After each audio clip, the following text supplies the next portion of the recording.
C'est déjà l'heure de se retrouver pour le bilan du challenge roman Young Adult.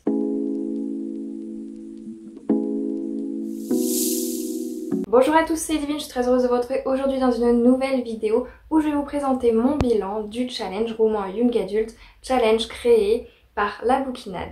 Je vous l'annonce tout de suite, ce bilan est un vrai désastre, donc ne vous attendez absolument pas à avoir une vidéo longue, bien au contraire.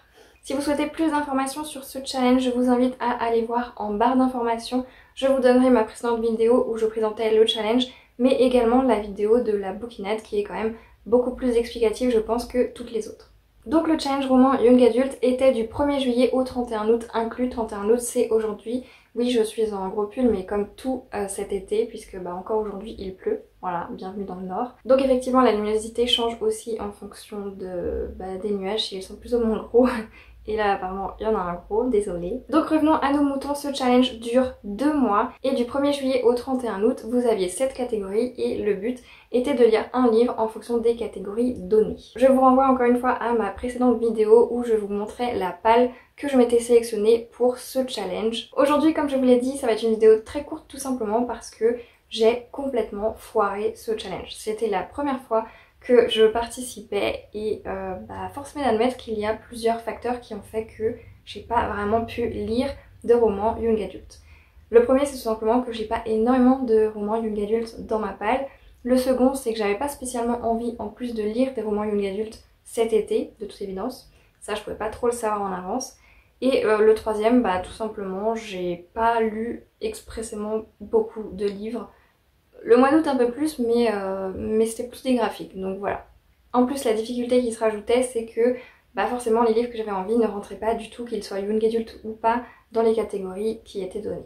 J'ai quand même pu lire 2 livres et valider 2 catégories de ce challenge, c'est quand même mieux que rien. Le premier livre lu, c'est donc Eros Automaton de Clémence Godefroy aux éditions du Chat Noir. Ce livre validait donc la 2e catégorie avec une romance dans le futur et la citation qui était donnée, c'était « Tu as le droit d'avoir le cœur brisé pour apprendre à le reconstruire ». Cette histoire se passe dans un monde steampunk où les automates existent et sont au même titre que nous en droit d'avoir des métiers. Et donc toute la population est dans cette réflexion de que vont devenir les automates, que vont devenir également les humains dans ce monde avec des automates, puisque leur capacité en tant qu'automate s'améliore de jour en jour.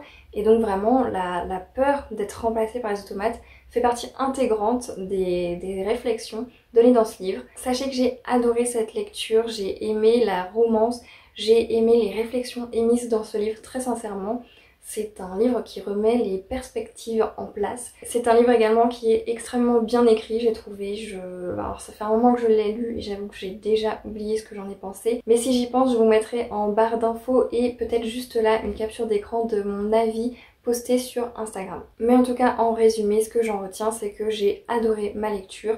J'adore la plume de cette autrice vraiment et c'est encore une fois un très bon choix, une très bonne lecture de la maison d'édition du Chat Noir. Le deuxième roman Young Adult que j'ai pu lire, c'est Positive de Cameron Garrett aux éditions Robert Laffont de la collection R. Ce livre me valide donc la catégorie un roman sur la question d'identité et a pour citation « Il est essentiel que vous répondiez à cette question, qui sommes-nous » Ce livre, je vous en parlais dans un vlog très récemment, je l'ai surkiffé, je l'ai adoré, il est pour moi un indispensable à mettre entre les mains de tout le monde.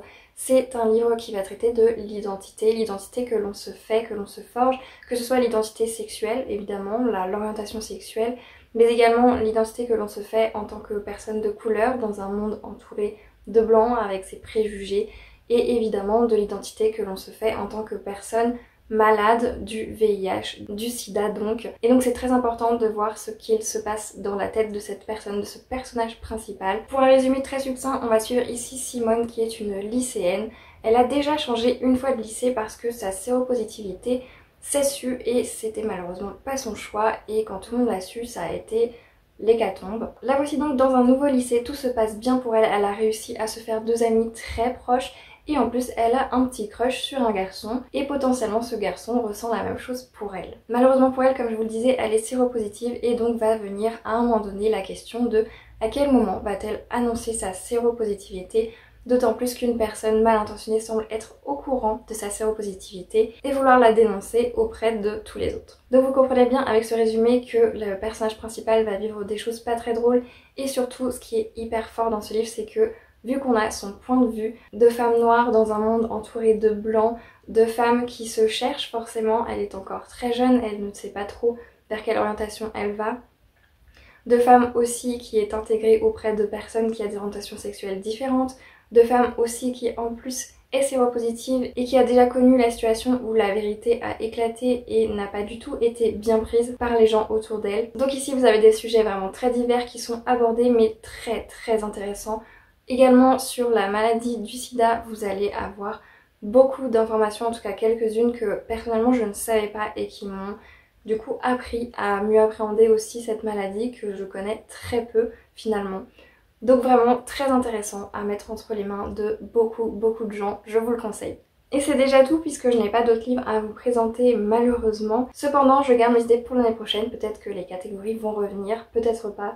Peut-être que je ferai pas non plus le challenge, mais je n'en suis pas encore là donc je ne peux pas savoir à l'avance. En tout cas, eh bien ce n'est pas un challenge validé, mais j'ai quand même fait 2 catégories sur 7. C'est mieux que rien encore une fois, donc je suis quand même contente de moi parce que normalement je ne lis pas beaucoup en été, j'ai quand même réussi à en lire 2 pour ce challenge et mine de rien en août j'ai vraiment beaucoup lu de graphiques donc finalement j'ai lu pas mal.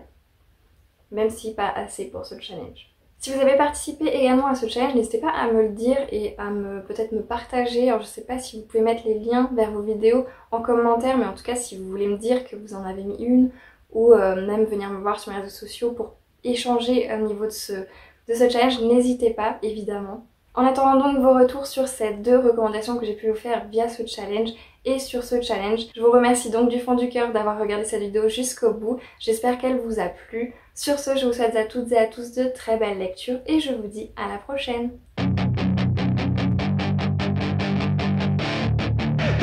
Chance